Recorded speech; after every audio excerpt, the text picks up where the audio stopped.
Okay, let me start. And first, I'd like to welcome all of you to this session, which I'm going to have, which I'm going to enjoy, I'm sure, with Turiya. She's a very interesting and very distinguished poet, if I may call it, if I may say so. But before I start talking to her, I want to talk a little bit about poetry itself. What is it about poetry that draws us? And I'm going to ask these questions to Turiya, of course, but it's a question that you in the audience might like to think about. Why do we like poetry? Why do we write poetry? What drives us to do that?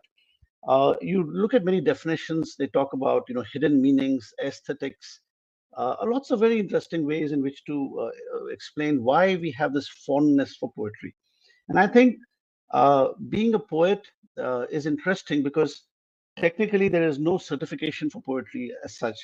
But we resort to poetry when we find that prose doesn't do it for us. There's something about rhythm, there's something about layers of meaning, there's something about cadence, which makes us feel that we would like to be a poet, which can express our deep thoughts, much better. So this session today is going to be with Turiya.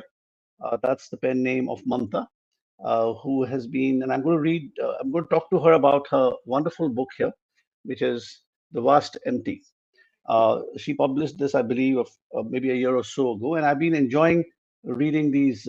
It's a collection of, I'm guessing, about 35 or 40 poems, but I'm certainly enjoying it very, very much. And my discussion with her will be about some of her poetry and also why she does what she does. Okay. So first of all, Turiya, welcome. I'm so delighted that you could make it. Thank you very much, Vasudev. Very happy to be here myself. I know this has taken some time to plan, but really happy we could make it now. It's all good. It's all good. I'm so happy that we had a chance. So, when you come across a book like this, which is a collection, like I said, about 30 poems, maybe poems, 65? uh, 35 or 65. Did you say 65. 65? 65 Oh, poems, yeah. 65. Okay. All right. Yeah. Okay. Well, that just tells you I've been spending a lot of time, sitting on some of them more than others. But that's bound to happen anyway. And I was trying to understand you, and it's not that easy because there's no a kind of a thread which helps me to define you, except to the extent that certainly you have done a lot of thinking about many many things, but there is a lack of predictability in the manner in which you express the way you express it. So before we come to that, let me ask you why and how did it happen that you came up with the bus empty?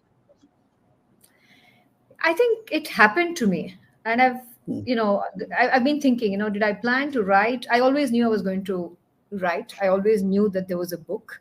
I often Hmm. thought it was going to be like a novel, right? Very well planned, thought out. It was all in my head. And no one was surprised when this book came out. I think what everyone was Okay. startled, including me, was it took the form of poems. Hmm. Many years ago, when I started writing, it was short stories, and then I dropped it because no one had time, and I was busy Hmm. with living Hmm. my life and working, Hmm. bringing up a kid, all of that stuff.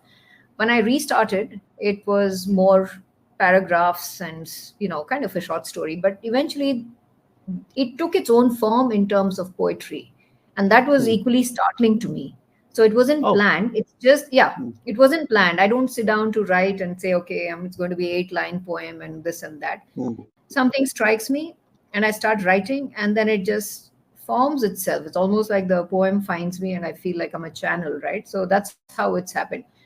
I don't know if and even the earlier poems were much longer, and they're there in the back of the book also. Something called Full Circle, Hmm. something called Origami. Hmm. They were much longer, but then as I started writing, or more and more, it got more precise and concise and tighter and shorter, and and then the subject also, you talked about unpredictability. The subject also became very unpredictable, right? But it all seems to have a theme of universe, discovery, emptiness, more sublime kind of topics is what I would imagine. Which I started off with like real life and everyday living, and slowly it became a little bit outwardly, I think. So that's how it happened. I Hmm. can't say that this is what I plan to write. And the vast empty. I mean, of course, the title is obviously quite interesting, and it shows up pretty much in the very last poem of your collection, which is called the thoughts, right? And in fact, it Yeah. ends that way. So In fact, it says I was emptiness, watching myself. What you said, you see in the very beginning, and so on. So there is this theme. And in fact, then I went on to read two or three other things, which suggested to me that perhaps there was a thought process of a vast landscape, a vacuum, so many kinds of things which I see from time to time. For example, there's this poem called Desire. I wonder if I can Yeah. find it. But that has, so interestingly, a theme somewhere hidden like that, which is similar. So, what then is the vast empty? I think I know the answer, but I really would like to hear from you in your own words. What does it actually mean? Uh, when I, like you mentioned, there's no, I mean, there is a common thread, or there are three common threads running in this poem, in Okay. this book, right? So when I wanted to, bring the book out, I had a collection of about 100 odd poems, and I wanted to Hmm, sift through. Some of hmm, them were hmm, on life, some of them were about love, some of them were more about a searching or a finding of answers, right? Almost hmm, hmm, hmm, on the realm of seeking. hmm, hmm, So what I did was very simply, I put a mix of all three, right? So you'll hmm, find those threads, because they're all facets of me. They're all facets hmm. of my thought. And I thought that maybe people are also, of course, people are also, everyone's unique, but everyone's the same at the end of the day, right? Everyone has different Okay. facets. So that's how I Hmm, brought this together. Then it was, what is this going to be called? And for me, and I've said this before also, is that when I start writing, or when a poem comes to me, it's in a very different kind of a space, which is just uh, very different. It's not like me sitting at my desk and writing all of hmm, that. Mentally, I'm in a different space, and that hmm, space is hmm, just me and nothing else, right? So hmm, it's hmm, like I'm on a huge plateau somewhere, on the top of hmm. Tibet or something, and then I'm looking into space. That's the feeling I Oh have. my. Hmm, And so that's why I thought there's a vast empty. It's also about the universe and what lies beyond, as well as what lies within us. So it seemed hmm, hmm, appropriate to have that title. And then when I looked at all the poems that I was writing, the kind of title stood out.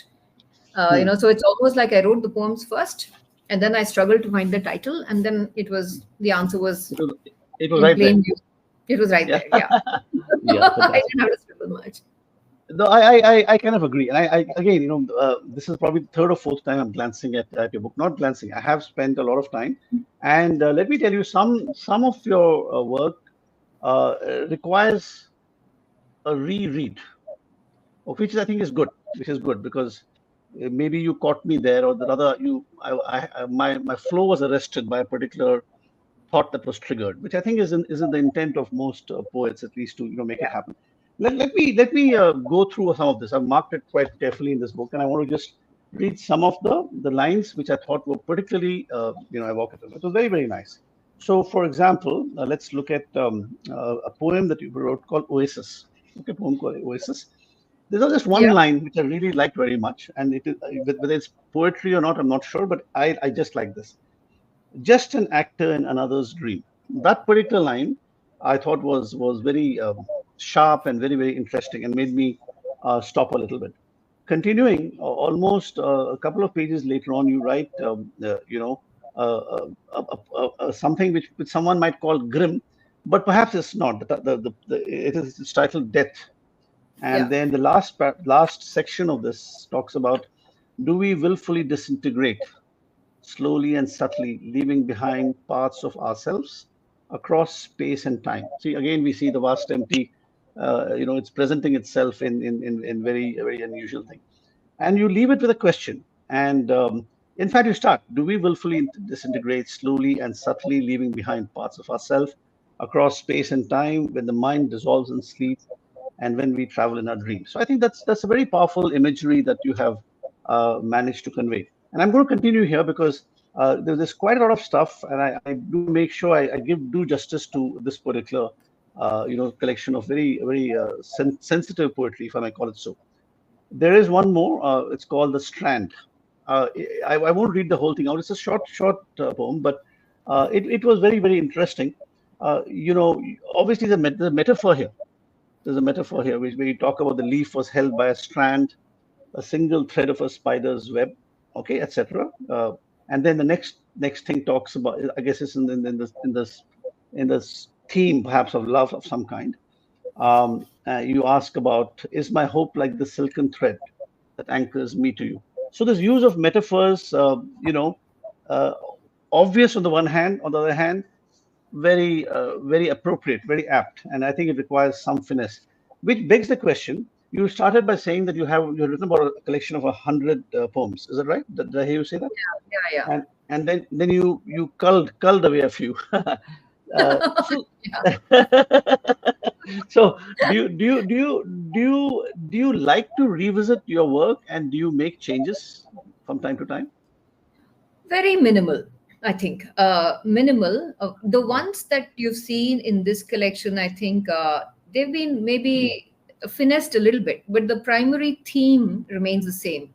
But yeah. one other thing you mentioned, Vasudev, is you sometimes the poem arrests you. You have to read it two or three times or whatever, and that was the intent. Because every time, even Mm, I pick it up and read it myself, or people mm, have told me, "This is how I interpreted it. Is this how you envisioned it?" I said, no. As a writer, I had something in my mind when I wrote it, a feeling, a mm, depth mm, that I wrote it.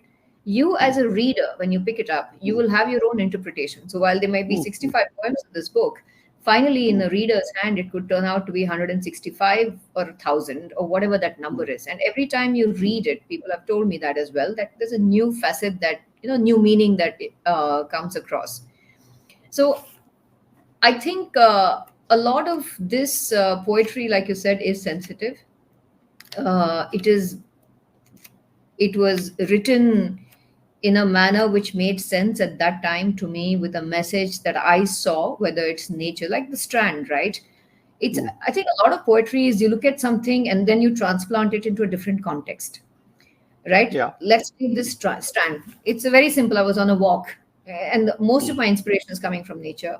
I saw this mm, spider, dangling, a thread mm, dangling from a mm, mm, spider's web, and mm, then it mm, mm, immediately got me to, hope. Now, the beloved could be someone, a lover, a mm, mm, parent. It could be your own inner strength. It mm, could be God. mm, It could be religion, whatever. So the interpretations are many, many. So the beloved could be mm, whatever the beloved is for you, right? So mm, that is, I mm, think, the freedom that poetry gives a reader, compared to mm, a novel which says, this is a story and I'm telling this to you, and this is exactly how it's going to evolve. With mm, poems, mm. it can evolve the way you want it to evolve, with whatever meaning. Sure.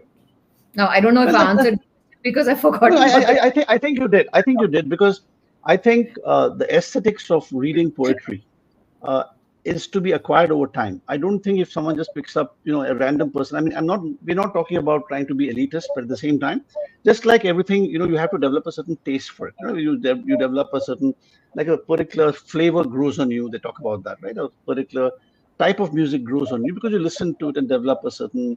appreciation for the aesthetic that it represents. In a similar way, I think reading poetry also is something that demands something from the reader. I don't know whether you agree with my point of view, but and then it of course begs the question: is the poet writing for himself or herself, or should he keep the reader in mind? I don't really know how you would answer that. I really don't really know. But my point principally was, in order to understand these kinds of subtle thoughts, even the, shall we say, the structure of a typical poem. For example, this one I'm reading, Air, okay, which is followed by Yeah. Serendipity. We have many kinds of structures for poetry. For example, the Japanese haikus were Yeah. kind of well understood form, and then you have so many limericks and what have you, ballads, and rhyming poetry, but which you and have not necessarily used very much here, and yet at the same time it does convey poetry in any case. So my point is then, do you have any expectation from the reader prior to picking up this book? What's your view of that? It's a great question. And I sort of agree with some of the things that you've said, maybe all of it. Is what I've discovered is most people don't read poetry. It's an acquired taste. Mm, That's one. mm, And a lot of mm. people who do like to read poetry have somehow been scarred by mugging up poems in their childhood, which didn't make sense or whatever. It was like, education system, you just mug it up and whatever, the same Mm, poems mm, mm. last 20. Yeah. On the other hand, there are actually a lot of people who love poetry, who love the depth, but it's fewer and far in between, I feel, though, after, getting into this kind of a circle, if I may call it. I've discovered that more and more people are actually into reading poetry or ghazals or, Urdu couplets or what have you. So that is one. Second is, I write for myself.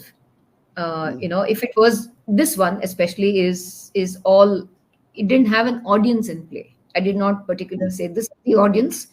Because it was that case, then I would have been very measured, and it would have been very different, and maybe I wouldn't even have been able to write it. This is what emerged. This is what came to me. Right now, if there's a reader for it or not, that is, besides the point. But having said that, a lot of people who have picked it up have resonated with things like this for a variety of reasons. It seems like I have captured some deep thoughts of theirs and articulated it. Yeah. So that could be one. So no, if you imagine it to be, and somewhere I feel that there are two things, right? One, you want a book to be a commercial success, and therefore you write in a particular manner, catch the theme that is going on right now, catch what's in, what's caught the popular imagination, convert that into a story or a book or a play or a film or whatever. But for me, this is poetry. This is somewhat very sacred and pure. So if it has readers, great. If it doesn't, this book will find itself in the right hands. Let me put it like that. Sure. That's very well said. Let's to drive home my point. I want to talk about this poem called Air. Okay? Yeah. And the title is very tight. Air. Okay. But I would even say, if you could have called it prana, I mean, it's a thought, it would have probably been even more apt. I mean, this is a reader giving you, my input here, because what you say essentially is, you talk about the air that is. I'm going to read out some parts, not the whole thing. The air that I breathe, or air I breathe, it's mine too. Okay, for only a moment I give it up to stay alive, and so on. So you talk about that as air being part of your, and I will use the word prana for just a moment. But then you make this very interesting point, which I think someone has to read this again to understand what you're trying to say in the very last section. So my love, when I'm in your presence and I breathe deep, and am I making you for that moment forever a part of my life? Which to me suggests there's an exchange of, I guess, breath, right? So I suppose I interpret it in that way. So again, the title, I have a very minor quarrel with you about that. Though of course it's apt. I can't deny it. Obviously it makes sense. But there is something more to what you're trying to say than I think the title is saying. This is just me as a reader. I'm sure you won't mind that feedback. Not at all. Actually, all my titles say a lot more than what is implied. It's a lot more. Yes, but then you have that's the point, right? The reader has to be willing to gently challenge it and say, perhaps it could have been done that way, etc. I think that's good though. Now, there we are. Then you talk about hiding. I'm going to just read out 3 or 4 more sections because it's a very nice long collection. I'll just talk about it for the reader. They should get little, appetizers from this. I have also marked this poem called Hiding. Yeah. Um, I like this very much. And I won't read the whole thing. Your eyes just skimmed past the space I was waiting in. I was in the gap between the letters and in the silence and the pause. Now, this is nice, very, very nice. And at the same time, uh, we can get it easily. We get the point. And yet it's a very subtle and very, eloquent kind of description of what you're trying to say. So this is very, very interesting. Let me go ahead with a couple more, please. One Of second. course. Yeah. Let's look at desire. Okay. Here we have. I felt a deepening sorrow the day I witnessed the death of my desire. This is page 32. 32, yeah.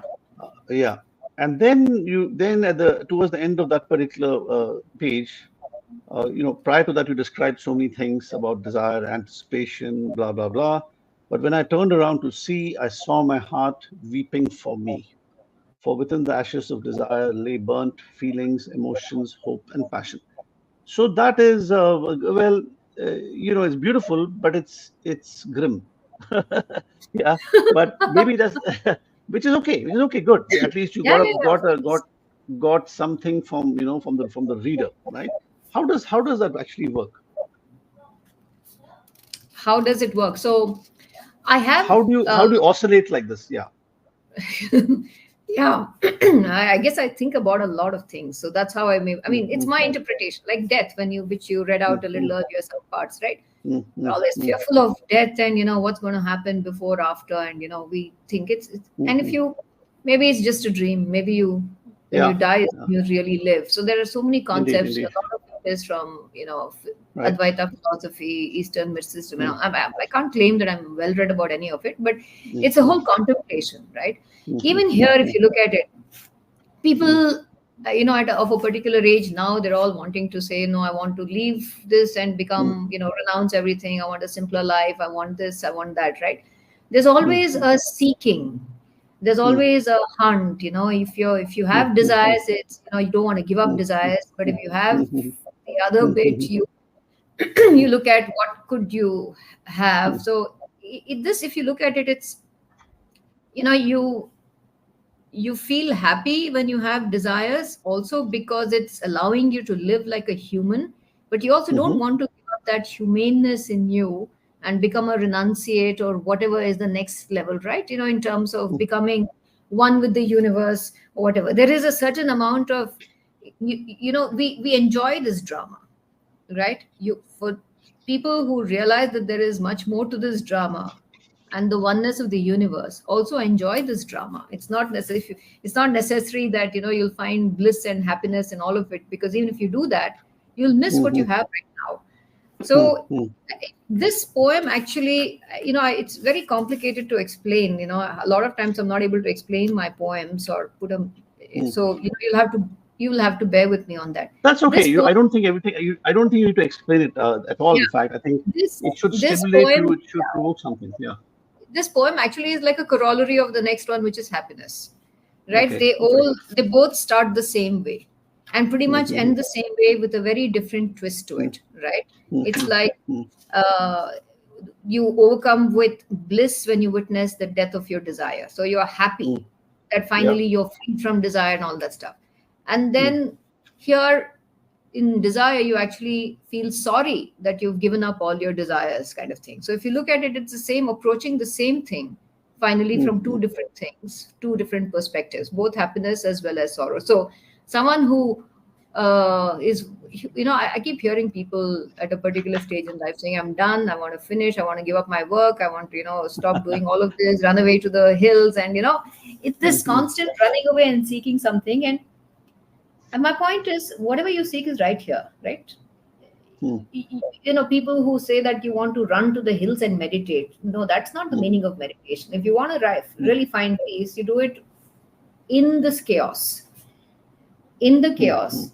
That is true peace, that is true meditation. Meditation is not about sitting for half an hour and feeling good and Mm, this, mm, but that mm, mm. self-awareness as you carry through all of your interactions. Are you able to do it?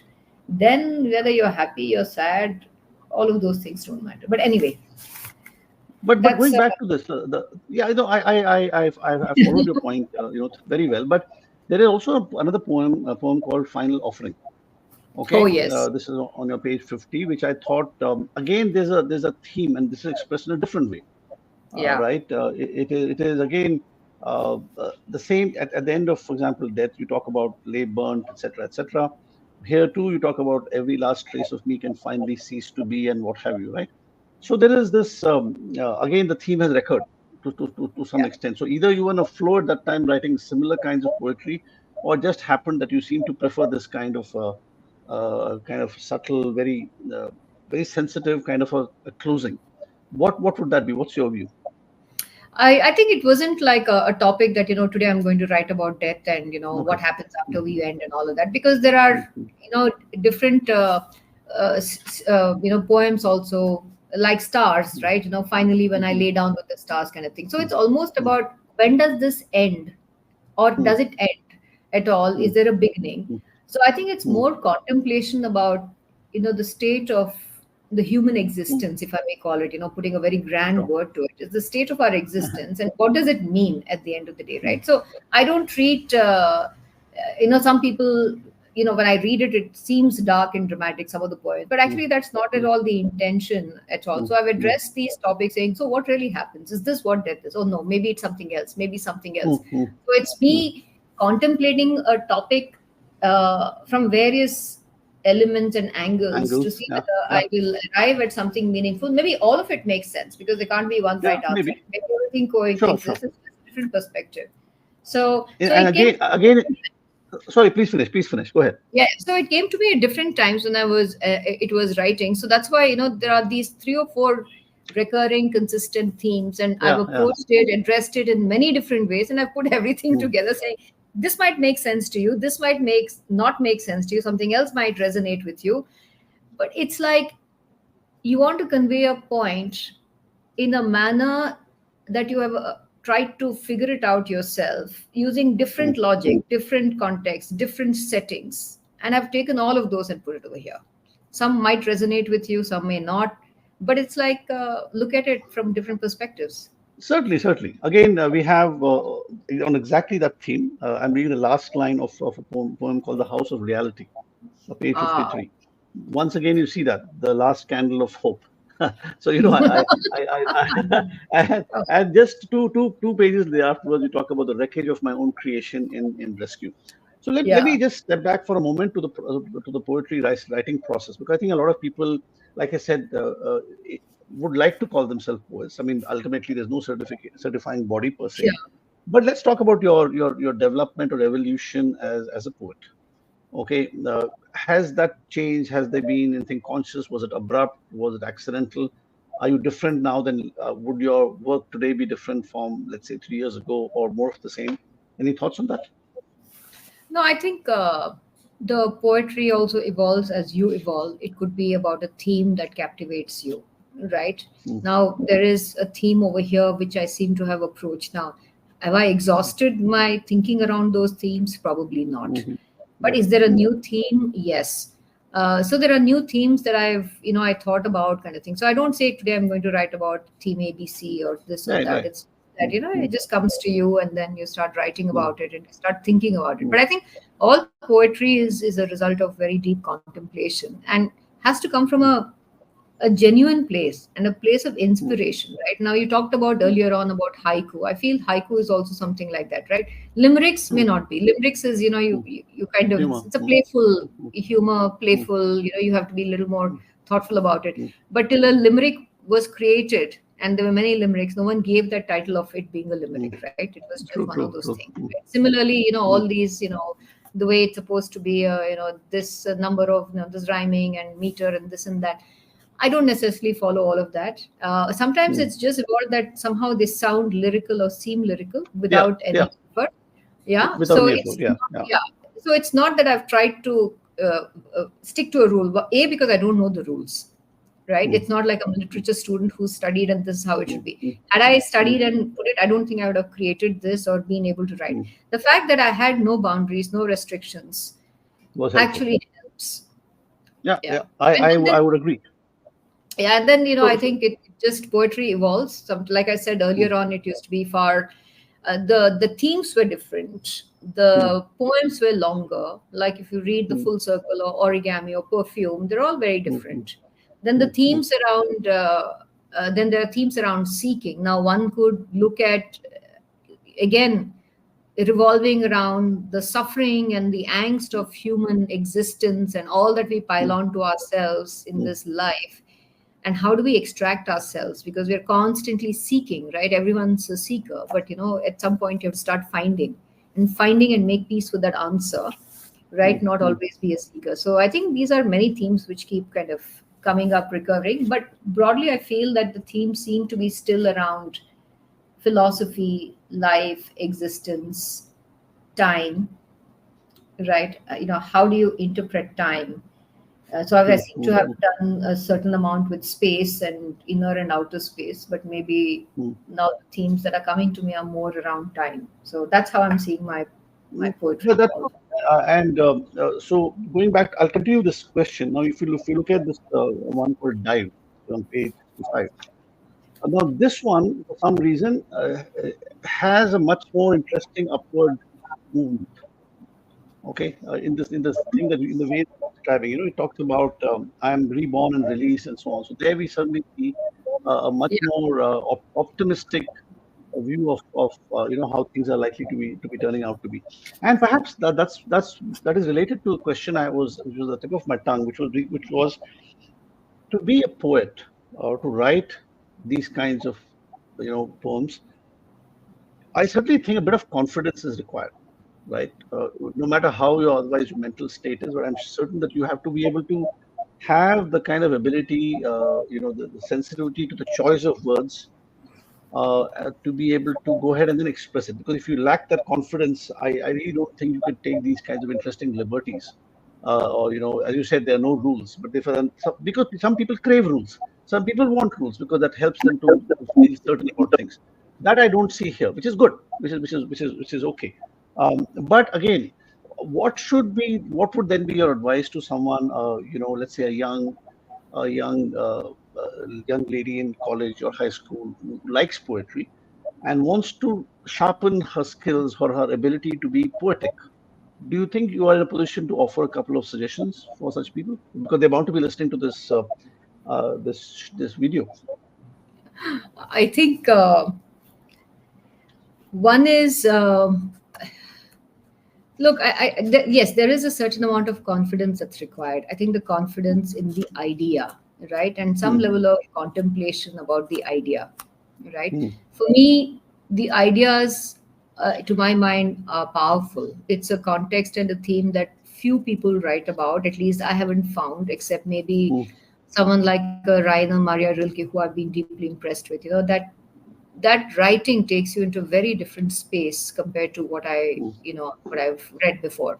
And many hmm, people have asked, why I don't write about feminist issues or the world or hmm, the hmm, war or something like that. And I've said that no, hmm, my mind was I want to write uplifting poetry because that's what's come to me. Even in the grimmest hmm, of whatever poem, if we call it, about addressing hmm, topics like death, it's not hmm, depressing. It's not, there's no finality. Even in that finality, there is a release and a joy in my mind, right? hmm, hmm, It's just the way. So there has to be an uplifting, refreshing, lilting journey that I want to take a reader hmm, on. hmm, hmm, Enough hmm, is hmm, said hmm. about death and war and this and that. So I don't see Yep. myself as an activist at all. I was very clear about what, if I started writing a particular type of poetry, then there's a reason for that, for Hmm, my hmm, voice to be channeled along those lines, and I want to stay true to that channel, right?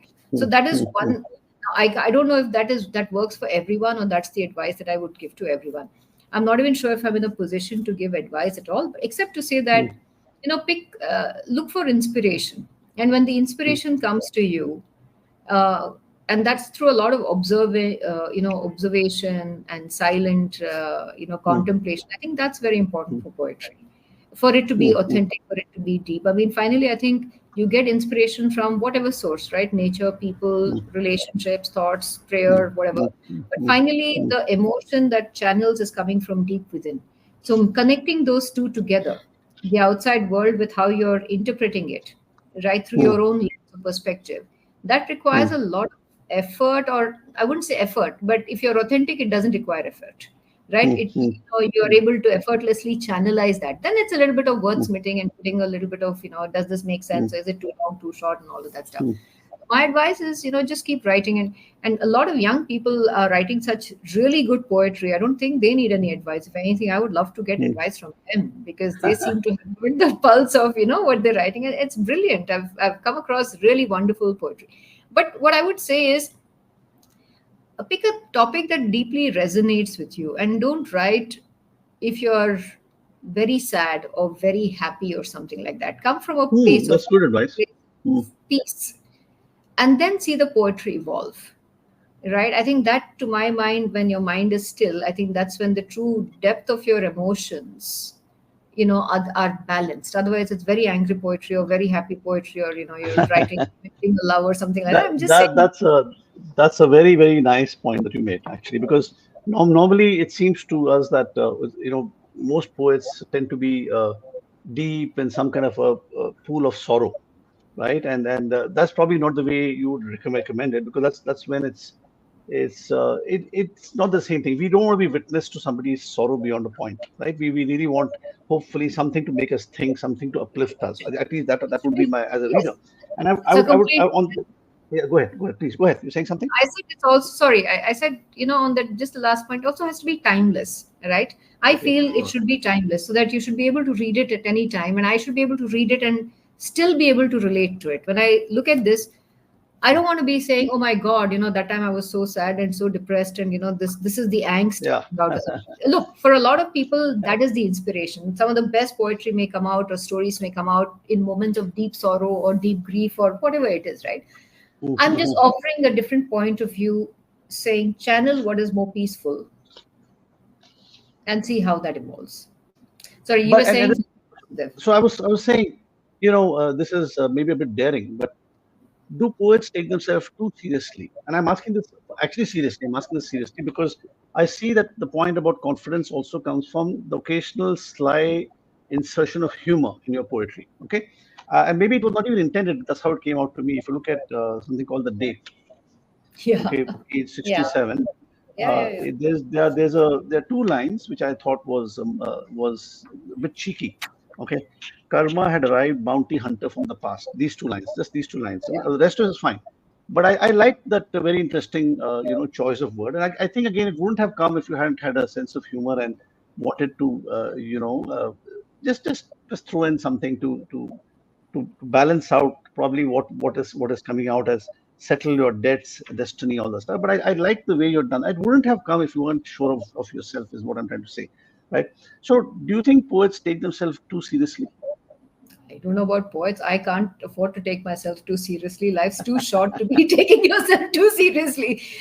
Look, I mean, this is all a lived experience. I mean, you stop enjoying it, you take it too seriously and come across too somber and too, we all go through experiences which are good and bad and happy and sad and everything. You can't just, be so serious all the time. There's nothing to be so serious, right? Life, you have to be a little light-hearted and accept whatever is there and see the humor in it. That's what makes life interesting. So yes, I don't take myself seriously at all.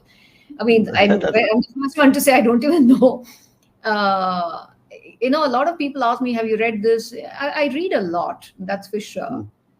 But am I like an expert on anything and therefore all of this is coming? No. In fact, I think the best part is I'm not an expert on some of the topics that I've written about. And that's why I think it's more genuine, authentic, and I'm fresh. comfortable with it because I'm not even waiting for anyone's endorsement to tell me this is right. I'm not even picking up a debate. This is just my thought. And yeah, I'm confident because I've spent time thinking about it. And I've approached So I'm it through a very maybe there's still a few more approaches that I haven't discovered yet. Maybe I will Yeah, come you across it. probably find some too. Yeah, you probably Yeah. will.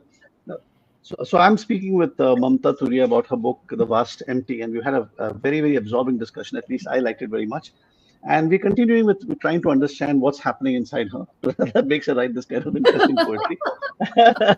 So we have, a lot of your work is usually about a page, quite a bit, Yeah. about a page or half a page, and a lot of terse to the point language, which is nice. It makes for because especially these days when people don't have the time or other the attention span is pretty limited these days for pretty practically everyone, so that helps.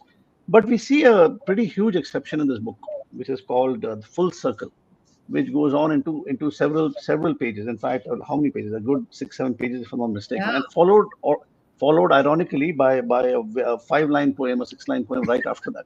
So Yeah. so tell me about this poem as to why you what happened during this process? What made you go on and on? Oh yeah. This, people have some particular favorite of work, right? For whatever reason. Mm, It may not be the mm, best work, but there's a story behind it. This mm, one was uh, I was walking, right? One of those days when I walked at 4 o'clock, I couldn't sleep, or I woke up early, went for a walk at mm, 4 o'clock. Then I mm, think it was a holiday or something like that. Then I went again mm, walking at around 10 o'clock. Then I went walking again at around 2 o'clock. Then again at 6, again at night. So that whole day was spent walking. mm. And when I walk, I don't listen to music. In fact, I don't, Oh. I'm not a multitasker. So if I'm walking, I'm walking. If I'm listening to music, Mm, I'm listening to music. If I'm reading, I'm reading. So I can't do mm, these two, three sensory kind of mm, thing, right? mm, mm, So I mm, was able to observe the changing colors, the birds waking up, chirping, just the feeling of the sun on your skin and the shadows it was casting, right? I mean, all of this mm, was the trees, the beautiful trees, the way the sun comes through the shadows, and daylight when it's just about to be daylight. Actually, it was dark, it was 4 o'clock. I don't remember which month. I'll probably have to go back. mm, mm, So then mm, I started to think, if these were people, mm, if each day part was a mm, person, if you had to personify or embody them into a personality, what would it be like? And then I, excuse me, after each day part, I came back, lying on my couch, and I was writing it out. Then when I went back, Okay. I said, hey, wait a minute, this is interesting. I can piece them all together and make them one. And that's how it Mm-hmm. happened, right? So I was piecing everything together, and that whole day I spent writing and walking, and this is what came through. And it was almost like one shot, right? Mm-hmm. It's like I wrote, then I ran, walked, came back, and for me that's a very special experience because I've never experienced something like that for such a long, for the entire day you're in a state of trance literally, and writing and capturing whatever, and imagining more than that. You can write about the beauty of the leaves and this and that, but for me the achievement was for me to imagine it as a person, right? And some people have told me they've fallen in love with the character of the morning. It's like, oh, like the ideal man kind of thing. So that was a little surprising that I was able to evoke those feelings. Yeah, But yeah, yeah. that's how I thought. I mean, my favorite is the afternoon as a surly teenager, right? Or even Mm-hmm. Mm-hmm. night as a resplendent woman. There's like, for me that was the most interesting poem to write, and the longest, because for me it was like a huge achievement to put everything together. Some people have called it a little sexy, a little um provocative. So it's like people have identified with and related to it, and also fallen in love with some of the aspects, like, so I've done my Mm-hmm. job because someone's actually able to imagine this as different people and Yeah, yeah, actually say, yeah, yeah. so that's what happened, really. And for me, this is a very special poem because Yeah, it I'm going actually to read gave out. This confidence as a writer. gave you confidence. Yeah, because it's a long thing. So it's practically a project. It's a day long project, pretty much, right? I mean, It's a and you long, plan. yeah. And I'm just going to read out one line each from. We're talking about this specific a poem called "Full Circle," which is a fairly longish poem amongst in this collection, and where where Turiya takes particular points of the day and tries to relate it to a persona, so to say, right? You talk about dawn like a young girl, huh? Yeah. And that's a quick image you get, which I like. Then you talk about the morning as you said, a young man, intense, powerful, bright, intent, and good looks, etc., etc. Then the afternoon becomes a sullen teenager. Okay, Yeah. right. So but yeah, so that's interesting. And then dusk, of course, is about gliding in slowly and gently. So so this is it, right? I mean, it's sometimes you do need to you need to have the stamina to take a discussion of a particular poem to all the different angles so that the reader is left satisfied. That okay, he's understood the point. Otherwise, if you just left it midway, it would certainly have been Exactly. uh, Yeah. you know what I'm saying. So it was good that you actually ended it in this very interesting way, where you connected the night and dawn at the very end, right? Uh, and I think at this point, as we're coming close to this discussion, I just want to talk about maybe last couple of poems. One is called the Key, Yeah. which is in page 90. Now, the last stanza, if you just look at it in isolation, the words are nothing very unique, but the way you manage to blend it together is actually pretty nice. Okay, and from a point of view of poetry appreciation, I think this issue of how to end a line or how to leave a thought behind and begin on the next one, the connection is actually quite important. I have a feeling I'm not being able to express this well. However, let me just read it out to make the point. Okay, we talk about two people, lost and now found. Okay, again, these two lines say something. Reach out beyond time and space. Now, if you look at it individually, it doesn't seem like a big deal, but in the manner in which you have chained them all together, I think the picture that emerges is very good, and I want to compliment you for that. Okay, and continuing on this, of course, the last poem, which is where the title of the book emerges from, is called Thoughts, right? And you ended on this note. It's just me alone at peace in my vast empty. Though I would have argued with you about that word alone, but that's fine because anyway, because again, it gives the word at peace as a half baked poetry critic doesn't lend itself to a feeling of loneliness, which the word alone somehow ends up, inserting. Maybe that was not your intent. I'm just saying that I'm looking at that way. Uh, be that as it may, what I want to say is I think this was a magnificent project, Turiya, and I really I'm grateful that I had an opportunity to review it and read it quite a number of times. I think a lot of people who are watching this video are bound to ask the obvious question: is there another project that's bubbling under the surface? And is there something you can tell us about what you plan to write about? Yes, in fact, there is a project. The poems that I culled out earlier on, there are still which there were still ones which which have not been killed. They're still nice ones. I just didn't want to Mm, include. There are some which, of course, I had to say, like, what rubbish have I written, right? So I had to cull them out. That's also possible. So there, yes, there is another project. It's okay. again poems. I have to get around to it because Mm, uh, given my work schedule and everything else that I do, sometimes it's about getting that space and being able to put it all together. mm, So that's one. And I think somewhere there's also a story or a novel or mm, a set of short stories. So projects are there. I think finally it's about the discipline to sit down and put it all together. mm, The next mm, one on poetry, I think I've explored themes on time, right? What does mm, it actually mean? And how do you interpret time? So that's mm, one which is a bit ambitious to my mind, but mm, let's see how mm, that mm, turns out. Poems are there. mm, I now need to look at how that collection turns out and continue to mm. write. So, yes, please wait. I certainly will. So I have I guess a last point about poetry in general. Maybe not this book.